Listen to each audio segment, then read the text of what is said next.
ನಮಸ್ಕಾರ ಎಲ್ರಿಗೂ. ಡಿಸೆಂಬರ್ ಬಂದೇ ಬಿಡ್ತು. ಇನ್ನೇನು ಹೊಸ ವರ್ಷ ಬರೋಕ್ಕೆ 30-31 ದಿನ ಅಷ್ಟೇ ಉಳ್ಕೊಂಡಿದೆ. ಸೊ ಈ ವರ್ಷ ವರ್ಷಾಂತದ ಕೊನೆಗೆ ಡಿಸೆಂಬರ್ ತಿಂಗಳಲ್ಲಿ ಯಾವ್ಯಾವ ಸಿನಿಮಾಗಳು ಬಿಡುಗಡೆ ಆಗುತ್ತೆ ಅಬ್ಸಲ್ಯೂಟ್ಲಿ ಗೊತ್ತಿರುತ್ತೆ. ಸಿನಿಮಾ ಬಿಡುಗಡೆ ಆಗ್ತಾ ಇದಾವೆ ಅಂತಂದೇಳಿ ದೊಡ್ಡ ದೊಡ್ಡ ಬಜೆಟಿನ ಸಿನಿಮಾಗಳು 45 ಮತ್ತು ಮಾರ್ಕ್ ಸಿನಿಮಾಗಳು ಡಿಸೆಂಬರ್ ಕೊನೆಗೆ ಬಿಡುಗಡೆ ಆದರೆ ಡಿಸೆಂಬರ್ 11ನೇ ತಾರೀಕು ದಿ ಡೆವಿಲ್ ಸಿನಿಮಾ ಬಿಡುಗಡೆ ಆಗ್ತಾ ಇದೆ. ಎಕ್ಸ್ಪೆಕ್ಟೇಷನ್ ಇದೆ ಸಿನಿಮಾದ ಬಗ್ಗೆ.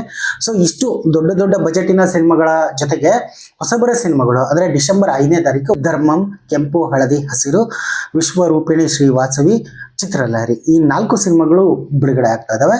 ಡಿಸೆಂಬರ್ 11ನೇ ತಾರೀಕು ದಿ ಡೆವಿಲ್ ಜೊತೆಗೆ 17ನೇ ತಾರೀಕು P.O.2 ಅಂತ ಹೊಸಬರ ಸಿನಿಮಾನು ಕೂಡ ಬಿಡುಗಡೆ ಆಗ್ತಾ ಇದೆ. ಇನ್ನು 19ನೇ ತಾರೀಕು ಶ್ರೀ ಜಗನ್ಮಾತೆ ಅಕ್ಕಮಾದೇವಿ ಅನ್ನೋ ಸಿನಿಮಾ ಬಿಡುಗಡೆ ಆಗ್ತಾ ಇದೆ. ಆಲ್ರೆಡಿ ಬಿಡುಗಡೆ ಘೋಷಣೆ ಆಗಿದೆ. 20ನೇ ತಾರೀಕು 45 ಮತ್ತು ಮಾರ್ಕ್. ಸೊ ಎಕ್ಸ್ಪೆಕ್ಟೇಷನ್ ಅಂತ ತುಂಬ ಇದೆ. ಸೊ ಈ ವರ್ಷ ಒಂದು ನಿರೀಕ್ಷೆ ಇದೆ, ಯಾವ ರೀತಿ ಇದಾಗುತ್ತೆ ಅನ್ನೋದೊಂದು ಕುತೂಹಲ ಇದೆ. ಇನ್ಫ್ಯಾಕ್ಟ್ ತೆಲುಗಿನ ಸಿನಿಮಾ ಅಖಂಡ 2 ಕೂಡ ಬಿಡುಗಡೆ ಆಗ್ತಾ ಇದೆ. ತೆಲುಗು ಸಿನಿಮಾ ಯಾಕೆ ಅಂತ ನೀವು ಕೇಳ್ಬೋದು.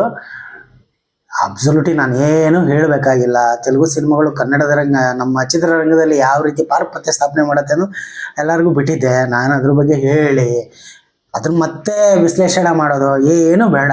ಥಿಯೇಟ್ರ್ಗಳ ಕೌಂಟ್ ಅಂತೂ ಜಾಸ್ತಿ ಅವ್ರಿಗೆ ಸಿಗುತ್ತೆ. ಆಂಧ್ರ ಕಿಂಗ್ ಅಂತ ಒಂದು ಸಿನಿಮಾನು ಬಿಡುಗಡೆ ಆಯ್ತು ಉಪೇಂದ್ರ ಅವರು. ನಾನೇನು ಹೇಳಬೇಕಾಗಿಲ್ಲ. ಬಟ್ ನಮ್ಮ ಅಂದರೆ ನನಗೆ ಗೊತ್ತು ಸಿನಿಮಾಗೆ ಗಡಿ ಇಲ್ಲ, ಭಾಷೆ ಇಲ್ಲ, ಭೇದ ಭಾವ ಏನಿಲ್ಲ. ಸಿನಿಮಾ ಅಂದ್ರೇ ಒಂದು ಜಾತಿ ಧರ್ಮ ಯಾವುದೂ ಇಲ್ಲ ಸಿನಿಮಾಕ್ಕೆ. ಸ್ವಲ್ಪ ನಮ್ಮತನವನ್ನು ಕೂಡ ಇರಬೇಕು. ಇನ್ಫ್ಯಾಕ್ಟ್ ಅವತಾರ ಕೂಡ ವರ್ಲ್ಡ್ ವೈಡ್ ರಿಲೀಸ್ ಆಗುತ್ತೆ. ಏನೇ ಇರಲಿ ನಮ್ಮ ಸಿನಿಮಾಗಳು, ನಮ್ಮ ಭಾಷೆಯ ಸಿನಿಮಾಗಳು ಮಿಸ್ ಮಾಡದೆ ನಾವು ಥಿಯೇಟ್ರಲ್ಲೇ ನೋಡಬೇಕು. ಸೆಲೆಬ್ರೇಷನ್ ಮಾಡೋದು ಬಂದಿದೆ ಇವಾಗ. ಸೊ ಮಿಸ್ ಮಾಡಲೇಬಾರ್ದು ಸಿನಿಮಾಗಳನ್ನ. ಸೊ ನಾನಂತರೂ ಐ ಕಾಂಟ್ ವೇಟ್ ಮಾಡೋಕ್ಕೆ ಒಂದು ನನಗೆ ತುದಿ ಕಾಲಲ್ಲೇ ನಿಂತ್ಕೊಂಡಿದ್ದೀನಿ. ಸಿನಿಮಾ ಯಾವಾಗ ಬರುತ್ತೆ, ಯಾವಾಗ ದಿನಗಳು ಓಡುತ್ತೆ ಅನ್ನೋದೊಂದು. ಸೊ ಈಗ ಇನ್ನೇನು ಟ್ರೇಲರ್ ಕೂಡ ಬಿಡುಗಡೆ ಆಗುತ್ತೆ ಅಂತ ಆಲ್ರೆಡಿ ಅನೌನ್ಸ್ಮೆಂಟು ಕೂಡ ಆಗಿದೆ ಅದು ಡೆವಿಲ್ ಸಿನಿಮಾದು. ಸೊ ನಿರೀಕ್ಷೆ ಇದೆ. ನಾನಂತರೂ ಮಿಸ್ ಮಾಡೋದೇ ಇಲ್ಲ, ನೀವು ಕೂಡ ಮಿಸ್ ಮಾಡಲ್ಲ ಅಂತ ನನಗೆ ಚೆನ್ನಾಗಿ ಗೊತ್ತು.